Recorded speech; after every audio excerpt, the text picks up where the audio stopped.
വമ്പിച്ച പരാജയത്തിൽ ജനങ്ങളോട് മറുപടി പറയാൻ മുഖ്യമന്ത്രിക്ക് ആർജവമില്ലേ എന്ന UDF കൺവീനർ MM ഹസൻ മുഖ്യമന്ത്രി ഒളിച്ചോടുകയാണ്. വടകരയിൽ CPM വലിയ തിരിച്ചടിയാണ് നേരിട്ടത്. KK ശൈലജയും CPM-ഉം ഷാഫിയോട് മാപ്പ് പറയണം. ബാർക്കോഴയിൽ ഈ മാസം 12-ന് UDF-ന്റെ നേതൃത്വത്തിൽ നിയമസഭയിലേക്ക് മാർച്ച് നടത്തുമെന്നും അദ്ദേഹം തിരുവനന്തപുരത്ത് പറഞ്ഞു.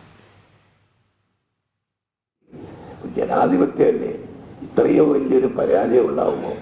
വമ്പിച്ച വിജയത്തിൽ ആഹ്ലാദിച്ചുകൊണ്ട് ജനങ്ങളെ അഭിമുഖീകരിച്ച് അന്ന് പ്രതികരിച്ച മുഖ്യമന്ത്രിക്ക് ഈ വമ്പിച്ച പരാജയത്തിൽ ജനങ്ങളോടൊരു വാക്ക് പറയാനുള്ള ധൈര്യമില്ലേ, ആർജവമില്ലേ?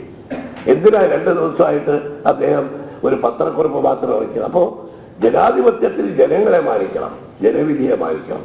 നമ്മുടെ മുഖ്യമന്ത്രി അതിനുള്ള ആർജവമില്ല. അദ്ദേഹം ഒളിച്ചോടുന്നതിൻ്റെ പിന്നിൽ നമ്മൾ സംശയിക്കേണ്ടത് ഒന്നുകിൽ ഈ പരാജയം തുറന്ന് സമ്മതിക്കാനുള്ള ഒരു കുറ്റബോധം അദ്ദേഹത്തിന്റെ മനസ്സിലുണ്ടാവും.